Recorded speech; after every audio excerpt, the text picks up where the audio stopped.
So it's the girl goddess of peace, and I'm back in the building with some amazing updates.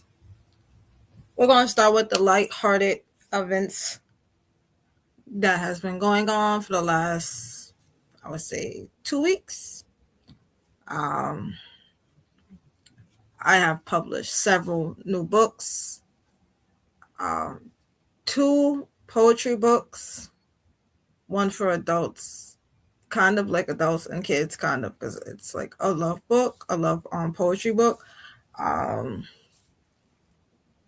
I wrote all children poetry book with 130 poems.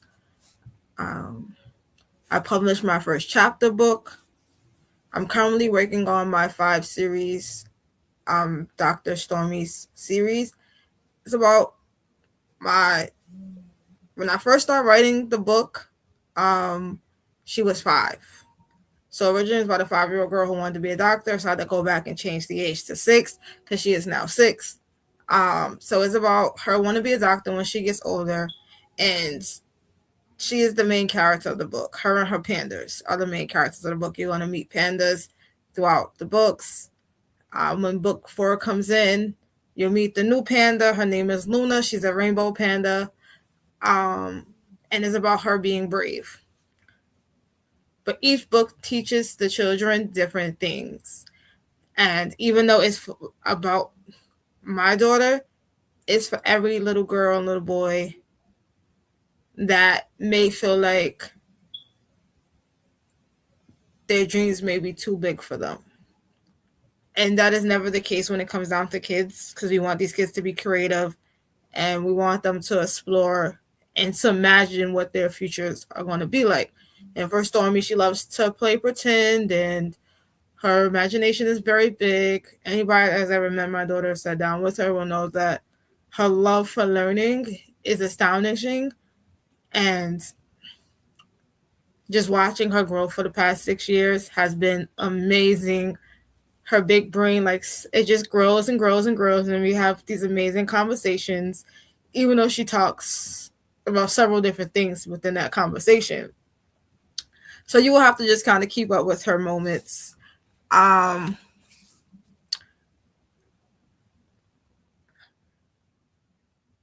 but this will teach not only her but all the kids that their dreams are not too big, and there's going to be people that's going to doubt them and doubt their dreams, but always know that you can be anything that you put your mind to, especially our brown and our black and brown children who may not see the representation within the community. um I definitely want our younger children to know that you can be more than what the average person says, what society has dictated for you, or tried to write your story for you. You are the author your own chapters, the author on your stories. You own that. Um, Especially for our young brown little girls. This is also for you. The main character is a brown little girl, and just reading her story and reading how she aspires to be this doctor and help other people, this is her way of saying, I couldn't believe in myself, you can believe in yourself. And I believe in all the children, and watching them grow and watching them imagine what they can do. Even though they're so little, their brains are so big. And just watching my daughter, her little friends in kindergarten, and watching them blossom throughout the school year. Um, Especially with them, like, I think like 2 or 3 of her friends are in taekwondo with her. So watching these young ladies put their mind to something and stick with it and improve. They all got their yellow and white belts this March. Um, Stormy earned most improved. So just watching them and watching them blossom into these smart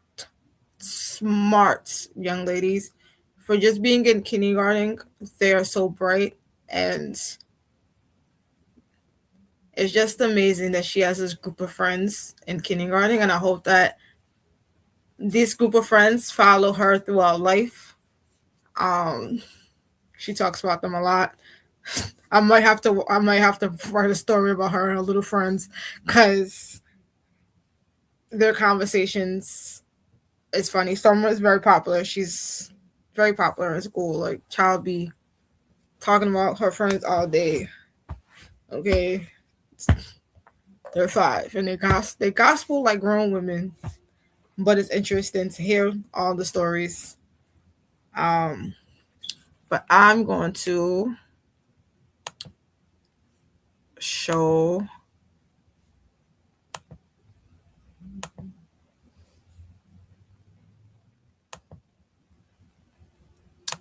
Uh,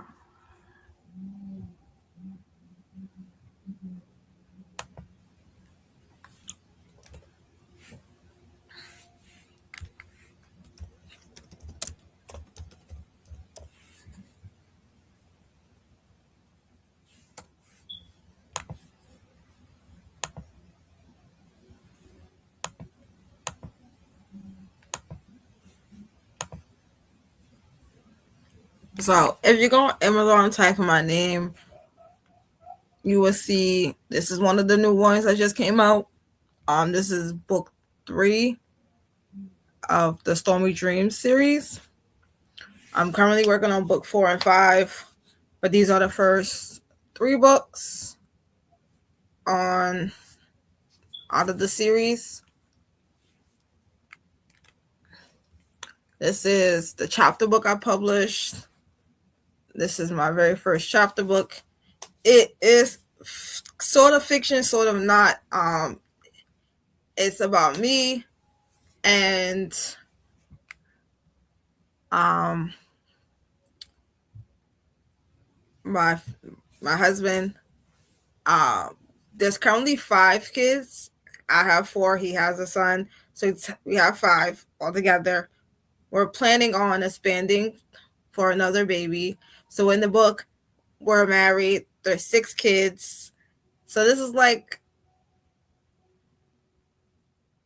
a premonition kind of sort of situation, but it's about marriage and still finding time to have the spark. Just because we have kids don't mean we can't have a life surrounded around the kids. So you would definitely said like a 3-part book. So each part is very different from the last. And it's just not for married couples because I know sometimes people with kids are not married, but the ones who are in relationships, don't let the spark die.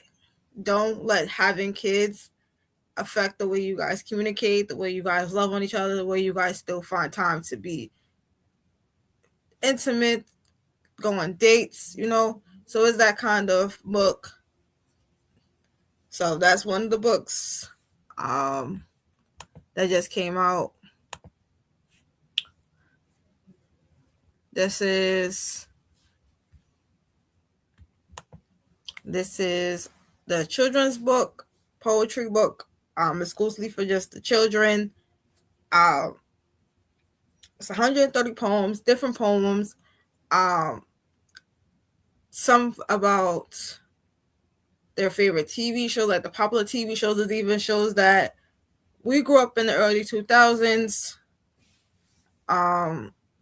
Some of their favorite. There's some about just about anything they put their mind to. There's just a lot, you know.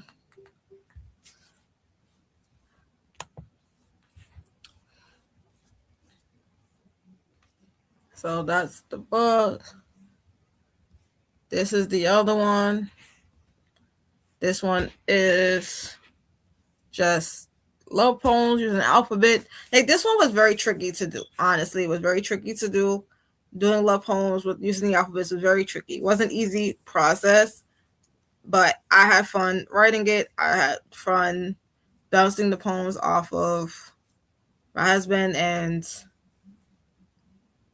getting his ideas on things. I like bouncing my ideas when I'm writing off of him. I like showing him the things I'm working on to get his feedback and vice versa when he's making his music. You know, he bounces his ideas off of me, so we feed off of each other creatively. He produces beats, I write. So it's been fun doing that. He's definitely a big help, and vice versa. Um, so a lot of these poems are inspired about our love, like the way we love each other, the way we communicate, and all of that. So a lot of that is inspired inside the poetry. Um, I talk about the kids and my love for the kids. Um,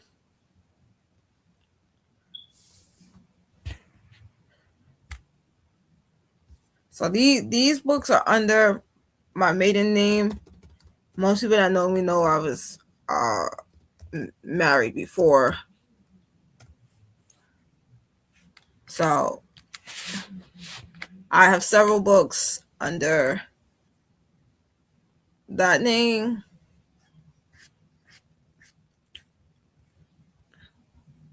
This one is a mental health journal. It has like cool quotes and stuff. So that's like really, really big. Those are the few projects I've been working on. Now to some more craziness. Well, not craziness. Y'all know April is Sexual Assault Awareness Month. It's also C-section awareness. Um, and I talk about a lot of the stuff that I went through inside my poetry. So people that have read my work knows.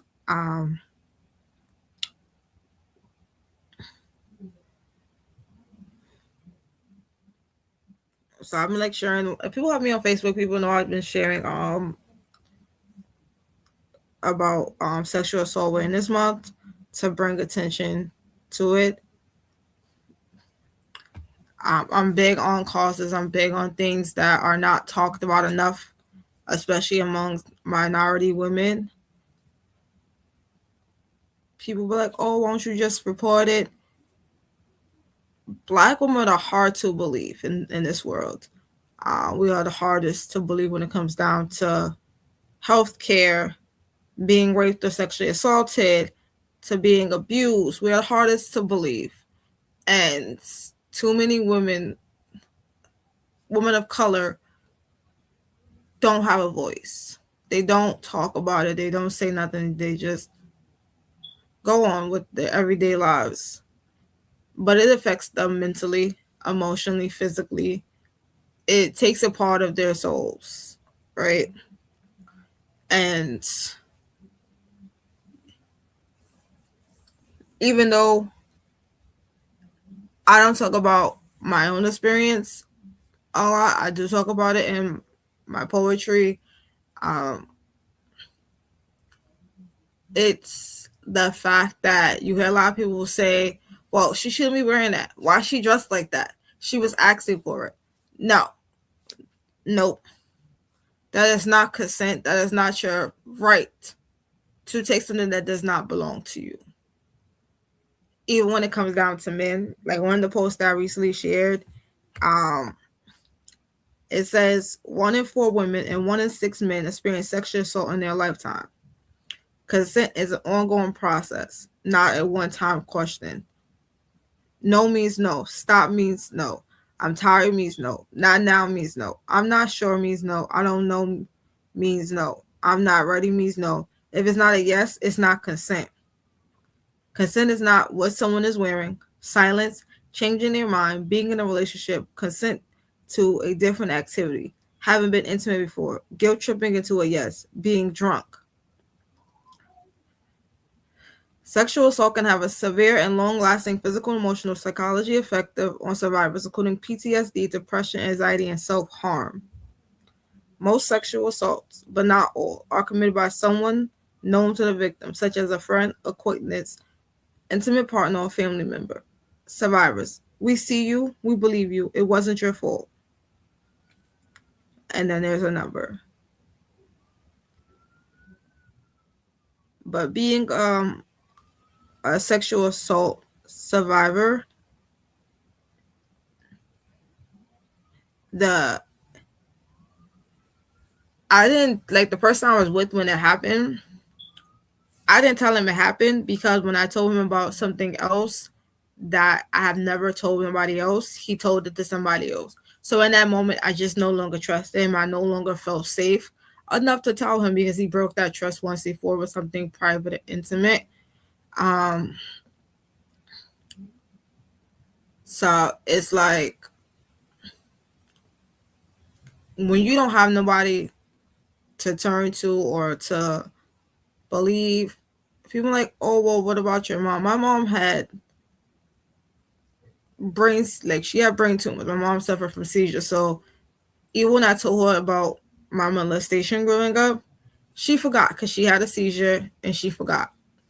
So it was like, it was no point of telling her because she was going to forget. So, I just kept it to myself. It wasn't her fault, that she had the seizures and stuff like that. Um, but when I told my brother, like my older brother, Jamel, who passed away, when I told him, and I told my younger brother, it was a different level of protection when it came down to me when I finally did open up.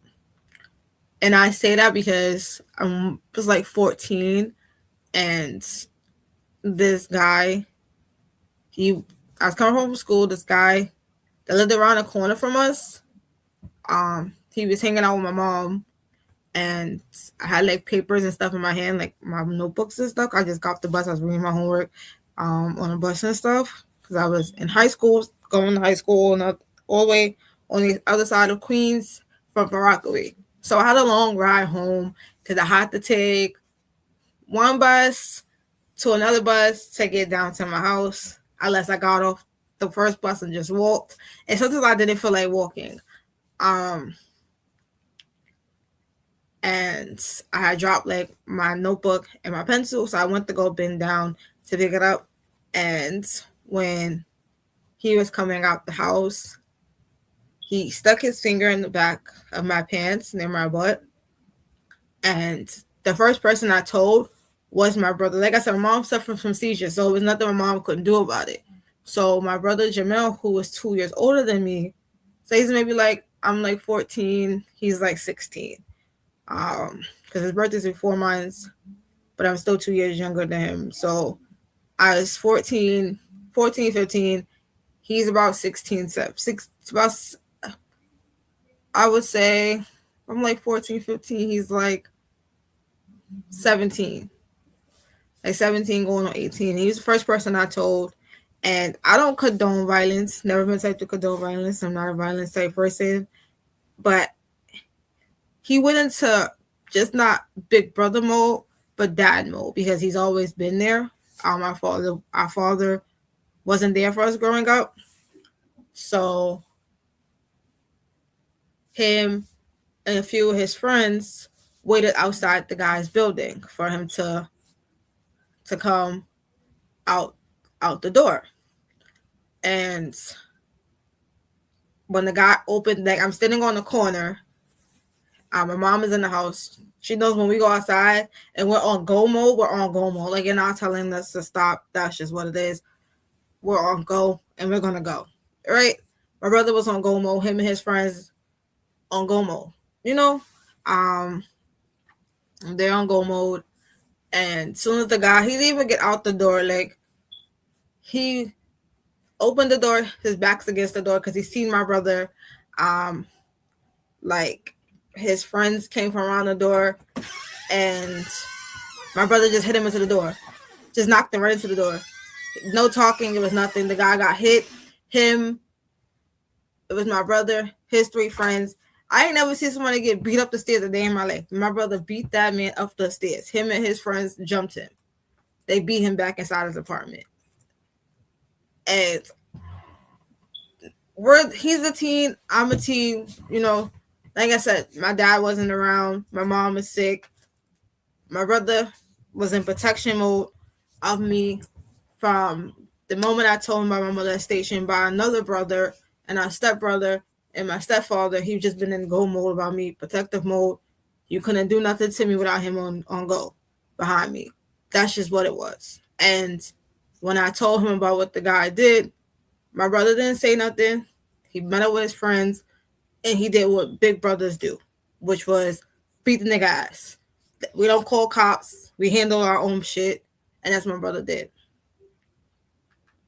And I talk about all of this throughout my poetry. I talk about a lot of the stuff I went through growing up, and I've always felt more comfortable talking to my brother about certain situations because we were close. Like, that was my heart. Like, he understood me a lot better than my other brother, my little brother did. I think because we've been through a lot more, and my little brother didn't really go through what we went through growing up, so he didn't, he wouldn't understand a lot. But just being in those situations, it makes it feel like it's your fault, but it's never your fault. It's never your fault. Somebody might say, "Oh, what was you wearing? What was you doing?"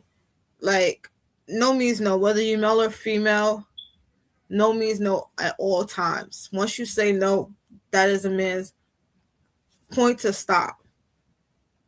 And if he chooses not to stop, then he goes to jail. And it's okay to speak up and say something. Whether somebody believes you or not, never stop speaking up. Because you might wind up saving the next person from going through what you went through. Um, so that's one topic. It's also C-section awareness month. To all the mommies who laid on the table and had those babies, from one C-section mommy to another, we are amazing at what we do. We have survived being cut open 7 layers to get our precious bundles out. And most people might think it's an easy way out of just pushing out a baby. But as somebody with a, say, tilted uterus and a small pelvic bone who cannot physically push out a baby, even though I tried twice, it is okay. It is okay. It is nothing wrong. It's not easy because we can die on those tables. We can bleed out on those tables. This does not make us less of a woman, does not make us less of a mother, because our babies were evicted, because they just did not want to cooperate, or it just was not possible for you to experience the joy of a natural birth the way you may have planned it. So it's okay. I done had 4. I'm still here. You know, I done survived. Recovery is not easy because I had staples twice. It's not easy recovering. It takes a little minute to get our strength back and our bodies back. But we earned those scars, and we have the children to prove it. And some people who didn't be able to bring home those babies, you are still a mother. We still see you. You are still a warrior in my eyes, no matter what. Let's see what other topics I have.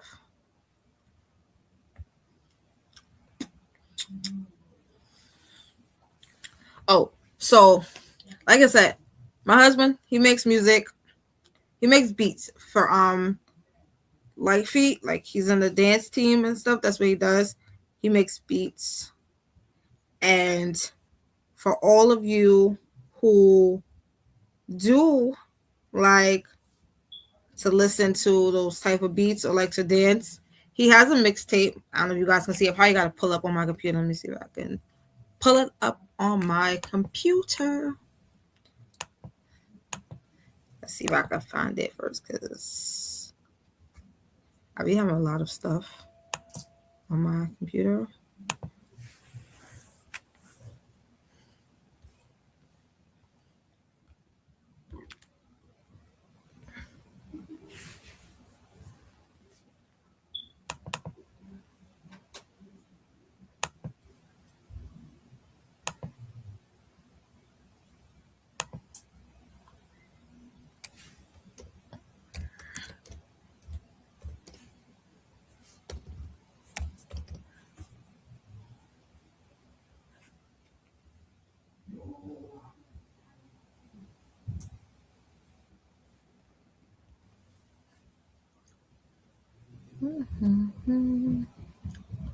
Let's see. Let's go to the gallery.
So this is his mixtape.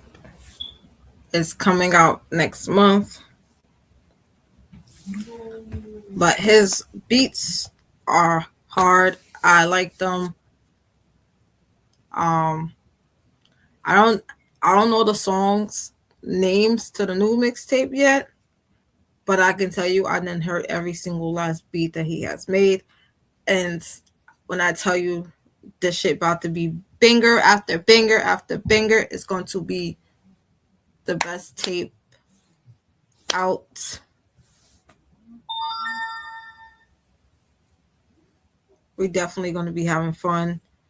Going to be outside dancing. I got 2 left feet, so I'm going to be the cameraman or camera woman because I got 2 left feet. Unfortunately, 2 left feet really be sucky sometimes, but that's fine. The cover art is by me. Took me a minute to figure out he wanted his picture on the cover, so I had to figure that part out. He wanted the mud was originally brown, but he wanted the blue, so we catered to exactly what he wanted because he's the producer and I'm just the artist. So that's definitely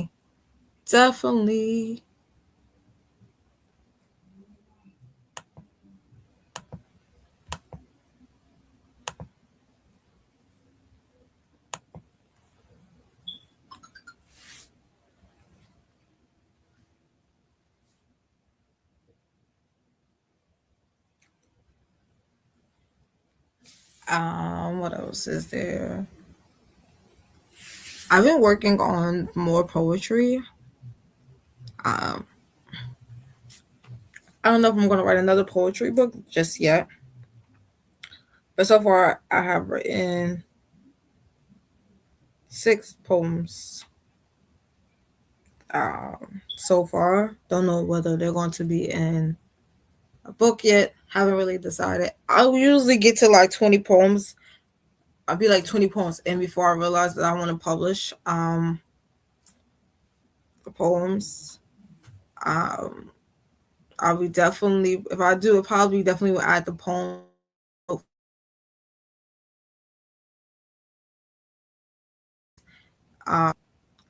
Amira,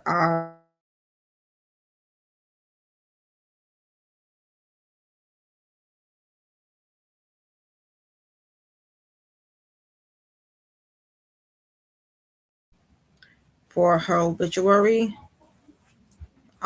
So if I do decide to put into a book, that would definitely be one of the poems.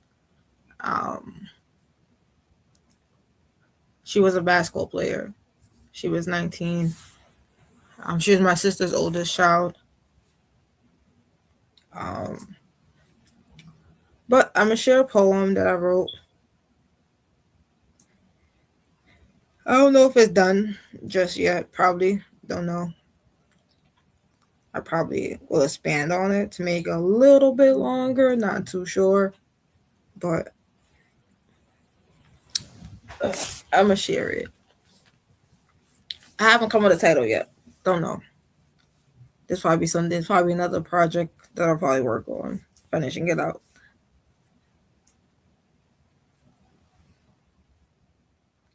So it's called. Well, I don't have a title. Not yet. But it goes like this. I am a willow bending, never breaking, a reed in the river, swaying, never snapping. They came like storms, each one of howling gale, molestation shadow, a chilling, silent trail, a teen surprise, a life too soon begun, then brother's absence, beneath a mournful sun, the empty cradle, a silent, hollow ache, mother's fading whisper, a heart about to break, a lover's fist, a cage of fear and pain, niece's stolen laughter, a life cut short again. But still I stand, roots run deep, entwined with ancient strength, drawing water from the well of hope. At length, each scar a story, etched upon my soul, a testimony to battles, making me whole. I'm not shattered, though the winds have blown, I am rebuilt. A mosaic uniquely my own. The sun will rise, painting the sky anew. In its golden light, I will see it through. For even in the darkest, deepest night, a single spark of hope ignites the light. Haven't come up with a title yet. Don't know if it's fully done yet, but I write a lot. It don't always be like a set poetry tone. Like, it's just depending. If I'm listening to music or if I'm taking a bubble bath, I'm just thinking. My mind is always like going and my wheels are always turning. So I just try to write down things in the moment. So like if I do for the edge to write, there's a starting point for it.